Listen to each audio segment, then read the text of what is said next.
KPBS On Demand is supported by UC San Diego's Art Power, presenting cellist Joshua Roman, performing from his album Immunity, alongside music by J.S. Bach and more, Sunday, June 22nd at UC San Diego's Epstein Family Amphitheater. Reserve your tickets at artpower.ucsd.edu.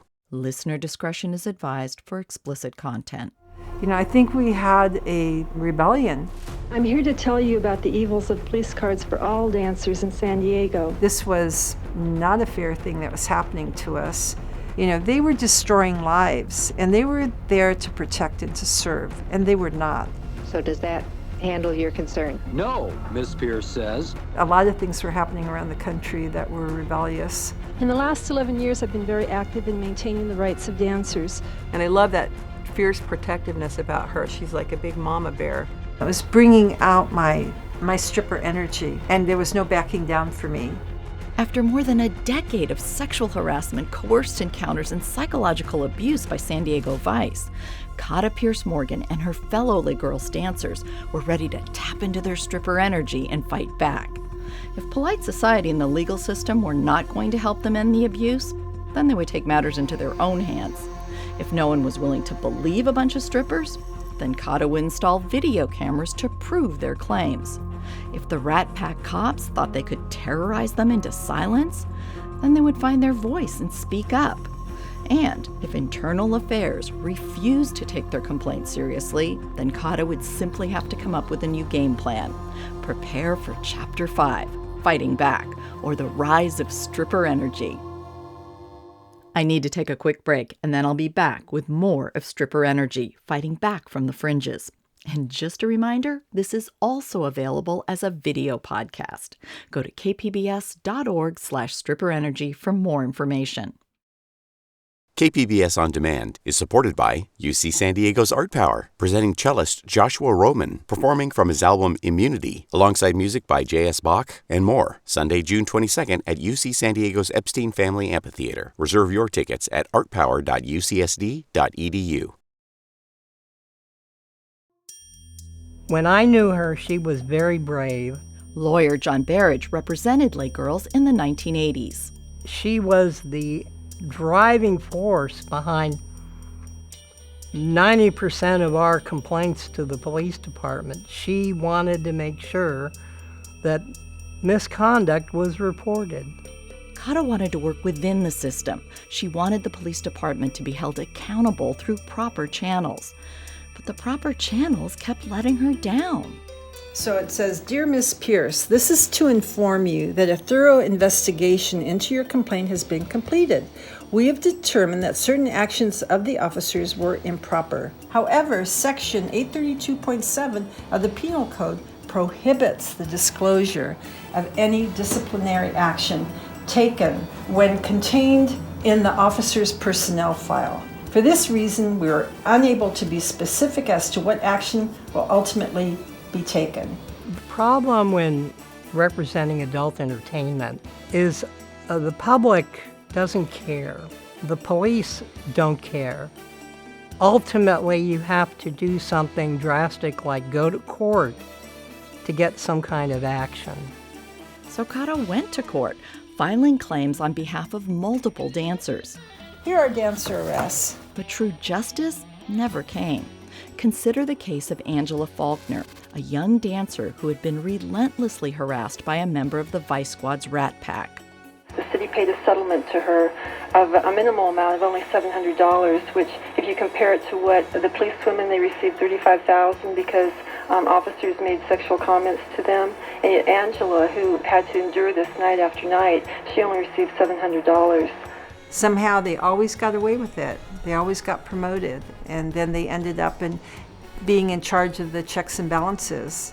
Kata finally realized she needed a new approach.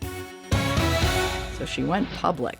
I always went by myself. When I was first with the mayor and the city council and all these different meetings that I went to, it was me by myself. And then finally one day, I asked for help. And I was on 3 more shows where I included a stripper. Have you been harassed by the Vice Squad? I have been threatened with arrest by them before. If you're going to arrest me, because we have attorneys. In Pepper, Kata found someone with the stripper energy to match her own. In that same pew years, we had also spoken before the Libertarian Party. Kata was really the leader of that, and I spoke too, but she was really the spearhead of that. And they really did give us a voice. They were amazing. Yes. What's the chance of you running for San Diego office? None whatsoever. Kata spoke at the Libertarian Party State Convention in 1991. The reporters that are doing these headline-breaking stories about the corruption, they contacted me in '87, and they said they were interested in following through on what I was saying. And at first, I didn't know if I could trust them, but they really did come through. She was smart to go into the media. J.W. August was a journalist covering the police in the 1980s. I'm not saying that because I'm in the media, but she was smart. It provided her protection and insurance in case she disappeared or something bad happened to her. Going to the media also helped her battle the work permits the city wanted the dancers to have in order to perform at an adult entertainment venue. In the past, Vice officers would threaten to pull these permits if dancers did not comply with their demands. The permits had been done away with in the early 1970s after a grand jury report exposed the Rat Pack's behavior. But by the 1980s, they were back. I was fighting the permits. Oh, shoot. Okay, here we go. As a test of the law, lay girls will not require their dancers to have the new permits. The cards give the police power over girls afraid of losing their permit to work. Lay girls management also feels there is a possibility that a crooked vice detective could use the card as leverage against her dancers to obtain sexual favors. The dancers need to be protected from the police, not the customers being protected from the dancers. Are San Diego Vice Squad officers harassing dancers at Lay Girls? And nothing really has changed since the 1970 report where they found that the head of the Vice Department was forcing women to have sex with him or they would lose their work permits. We were going through a very difficult time with the police abuse through the 70s and the 80s, and the last thing we needed was for them to have that one more tool to abuse us or force us into sex. But what they didn't realize is that, it was bringing out my stripper energy, because I knew I had to fight those. I'm here to tell you about the evils of police cards for all dancers in San Diego. Ms. Pierce claims those cards can lead to abuse by vice officers, but police say the permits are a reasonable regulation to prevent prostitution. There's no reason for the cards, outside of the fact that they want to control the dancers, and there has been a past record of sexual abuse of dancers by vice officers. I'm strongly opposed to the cards based on that. The work permit fight took many, many appearances throughout '87. I want to also emphasize the fact we call the San Diego Vice Squad. The fact that they're not here does not indicate anything other than the fact that they did not want to be part of this conversation, but we gave them a chance to be on. But why is it a bad idea in your opinion? Well, there's a very good reason. The ID cards that they were requiring have a horrendous track record. I spent all of '87 in front of the city council and all the different agencies, and I overturned the city ordinance that would require the dancers here to have these horrendous work permits. But the city made it a very narrowly defined victory, since Les Girls was a theater and its primary business was the entertainment on stage, and it did not serve alcohol. Its dancers would be exempt from the work permits. Whereas everyone else in San Diego still had to get the work permits, no one else fought back because they were afraid of the police and that they would lose their liquor licenses, which as a theater we don't serve liquor. After I decided to take the offensive instead of reacting defensively when dealing with corrupt and abusive officers, the vice and licensing departments came up with a new scheme to give them tremendous power over the dancers and the theater manager. And that was the 6-foot ordinance, which dictated a minimum distance between customers and nude dancers. If a nude dancer came a fraction of an inch closer than 6 feet to a customer, then she could be cited, and the establishment could also suffer consequences. Now Vice could spend hours watching naked women, waiting and hoping for them to violate the 6-foot ordinance. So we were challenging it because, once again, like the work permits, which I had fought and won, this was another tool that they could threaten, that, oh, your hand came over the 6-foot line. And that was what they said. If their hand goes over the 6-foot line, we are citing you. We're citing the business. And so I was fighting it on that concept that we'd already been through years and years of being frightened of them. But Kata could not get the 6-foot ordinance repealed. She could only use her cameras to keep the Rat Pack cops from filing false reports against her dancers. Plus, she needed to address what she saw as a new threat from Vice. So let's take a sweep of the area.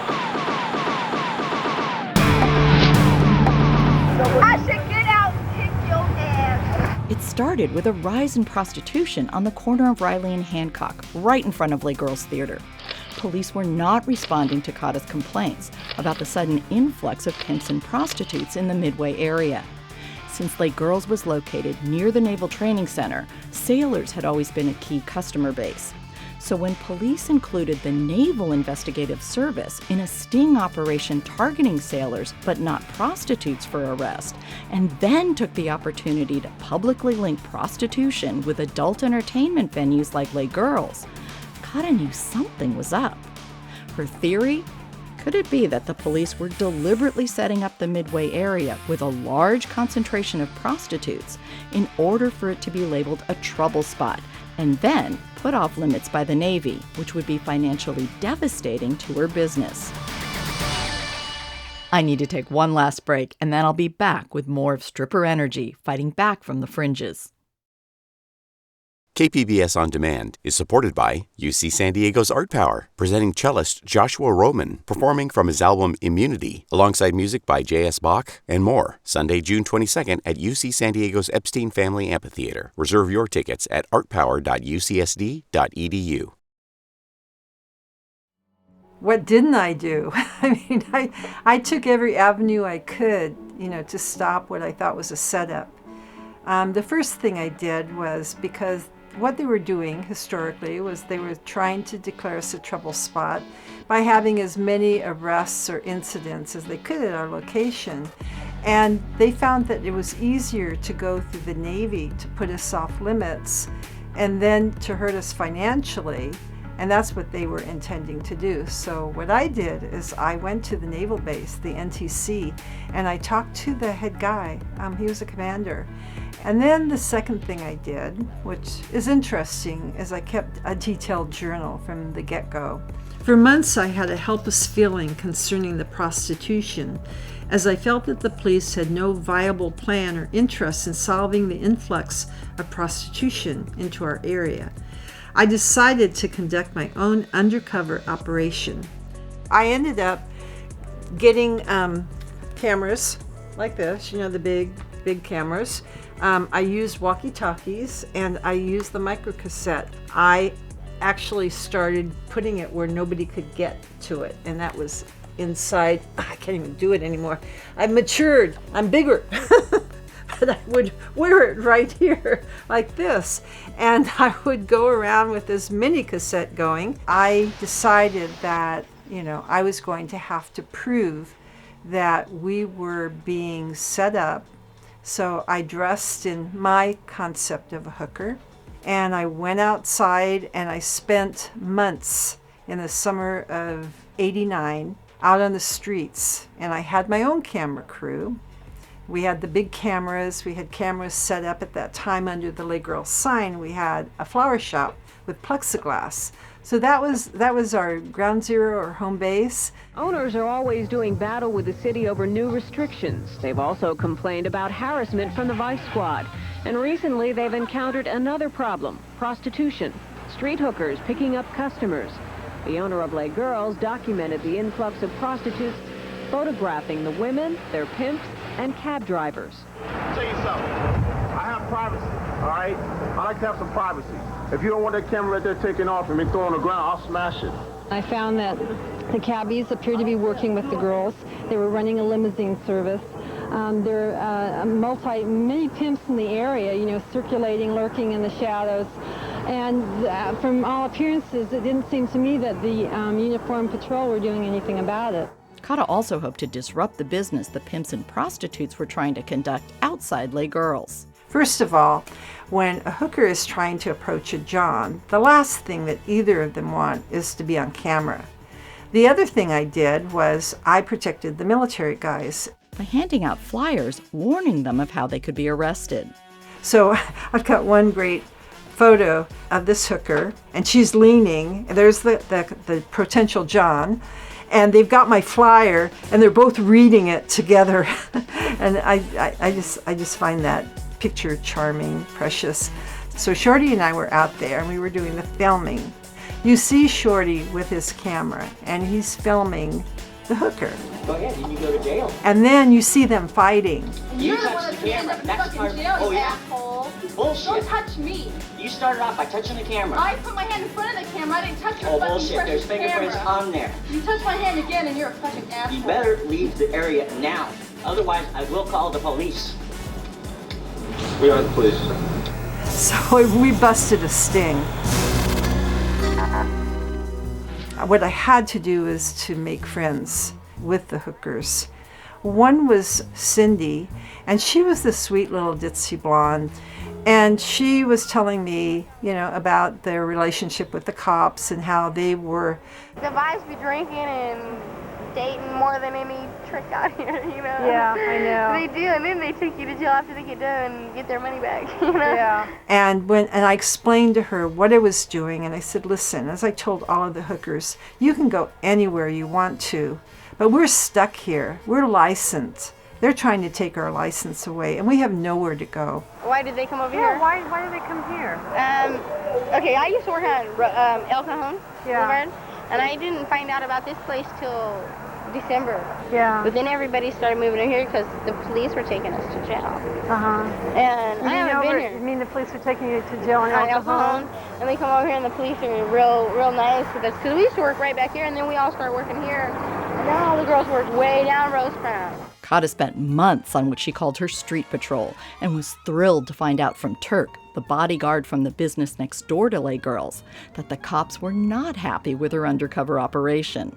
But at 1 a.m., Turk arrives and tells me something, quote, I'll be happy to know about. He had talked to an officer. Turk told me that the police had it planned to put us off limits. Then the police could notify the Navy about the problem and have Navy put us off limits. That is why they had the sting on June 2nd. Turk said, the officer said that the Navy was easier to work through, to first hurt business by declaring us off limits and then to declare us a public nuisance area. However, the officer said, Kathleen is preventing that from happening because she has kept the area clear and they won't be able to have any more stings. Turk said that the officer stated that if Kathleen keeps this up, they will have nothing to base their plans on. Kathleen Pierce's videotape campaign worked. The hookers left her corner. She says the police are now working with her to keep the area clean and her business reputation intact. You want to take the microcassette out from your chest? Oh, yes, thank you. No, the one that is it still in your bra? Oh, sorry, that one. Oh, see, I have a comfortability with this. I'm used to wearing microcassettes in my bra.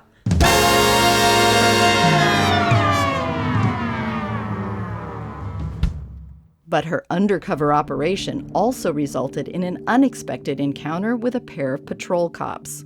I was just thinking, oh, okay, what's happening now? And they told me to get into the patrol car, and so I did. And so for the next, I'd like to say it was almost an hour on that. I was in the back of this patrol car. And then finally it got down to the reason they wanted me in the car was they wanted me to fix them up on a date. The one officer, he wanted me to fix them up on a date with Sugar. And he told me that it was my mission, it was my assignment, it was my mission to fix them up with Sugar. I've got to go out with Sugar. Well, gosh damn it. Kathy, I'm giving you an assignment. You give us assignments out here. You take care of your prostitutes. You try to get it. I've got a mission for you. You gotta put the... Okay, well, I'm glad I met you guys. I guess I ought to be going then. No, I don't know how to get out of here. I just got to... Once you get in here. Bye, Kathy. Bye, it was nice talking to you. Kata was not going to report the cop until two of the dancers told her he was harassing Sugar inside Les Girls and asking other dancers to set him up on a date. But when Kata reported this to Vice, the officer seemed unconcerned. Was he making threats if he didn't go Well, out? no, he told me it was my mission, my assignment to fix him up with this girl. And, you know, I told him that her mom had just died. And it was just it was a psychological pressure, having to be friendly and yet trying to tell him at the same time that it wasn't a good idea. Okay, I'm trying to figure out what he did to you other than ask, so we can address it other than ask you to fix up. You know, did he say he was going to put somebody in jail or write tickets? No, there was no threats involved. He just kept telling me he wanted to go out with her, and that it was my mission and assignment to make that happen. Anyway, it's just a bad combination. Yeah. There shouldn't be that kind of situation when there's when there's an imbalance of power. Okay, well, we'll make some assignments here, and we'll have somebody get back with you. I don't know how soon, but we'll be getting back with you. Okay, thank you. All right? Bye. Bye. Kata reported him, only to receive another placatory letter acknowledging that certain actions of the officers were improper. The 1990s would see improvement for lay girls and the dancers. Kata's stripper energy had triumphed. She had managed to create a safe space for her dancers. We are run and managed by women. No bartenders or bouncers trying to put the make on any of us. And so I know that this is a safe place to be. I've worked at a number of places, actually I think 6. And there's a big difference between this place and others. It's a difference she's proud of because she's always stood up for dancers' rights. So when the city wanted to reinstate work permits in 2018, Kata had a decision to make. And they wanted me to go ahead and let the dancers get the work permits.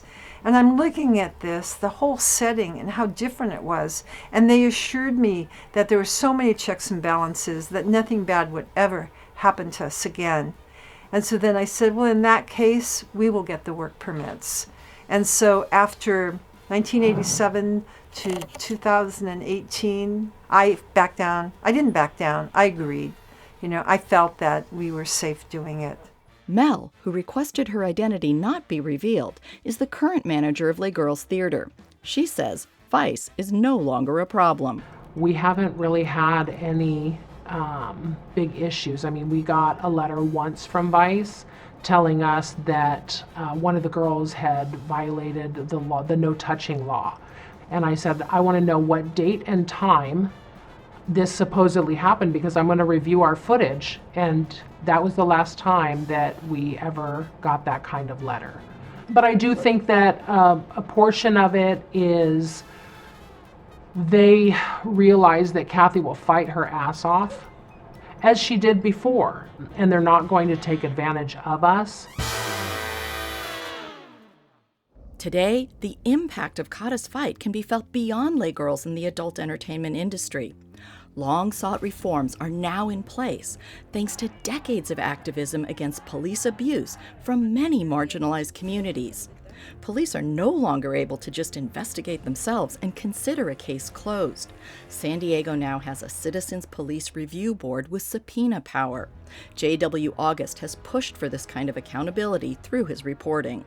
That was, to me, one of the most important things I did, is trying to push for change in how they review the cops. You have to have a Citizens Review Board. If you don't, then the inmates are running the asylum, and you don't want that. That could be trouble. More work needs to be done, but he sees improvement. I think there is more of a recognition of the need for transparency. PD talks about transparency all the time now, though a culture like that and the kind of work they do, I think it lends itself to still trying to hide things that could embarrass the department. Kate Yavenditti is a lawyer and activist involved in police oversight. I think really the important thing in what we've been trying to do with the new commission and with the other work that we've done on police oversight and accountability is to encourage people to use their voice and to stand up when they see something, even though it can be very difficult. And maybe some will say, oh yeah, I've been through that. And those are the people that reach my heart, as the people that we're part of a marginalized group. You know, like we were strippers. There are a lot of people that experienced that in their communities where they had no recourse. You know, and we were, as strippers, we were speaking out, but nobody listened to us. Until I followed 7-Eleven and I put in video cameras here, you know. And then the people that were up to no good were caught on tape. And they had to sustain my charges. They had to. That history of fighting back, that sense of stripper energy, is something Kata wants to preserve. I insist on maintaining Les Girls as being open because it's part of history, and I hate to see things demolished. You know, it represents a lot about activism, you know, all the things that happen to us. There's so many stories that I think would disturb people or shock people, surprise people. Pepper is eager to point out the success stories of the Les Girls dancers that are continuing today. This one works in Texas. She's a very successful real estate agent. The other one, lawyer and real estate agent. Public defender. This one is a comptroller for a very prestigious law firm here in town. This one is a yoga teacher and a school administrator. And this one is an equine dentist. Yeah, so these cops that wrote no humans involved, yeah, sure. They're the public defenders and the pet dentists, and they take care of your kids. And, you know, I mean, my God, you guys have no idea what these women were capable of then and no idea what they're capable of now. If you met them, you wouldn't even know they were these women that you marginalized then and that are doing amazing things now. Coming up on the final episode of Stripper Energy, Fighting Back from the Fringes, we'll meet a new breed of fringe women and discover how art can heal as Kata and fellow artists talk about their plays at fringe festivals around the globe. Where there is art, there is hope. That's fringe for you.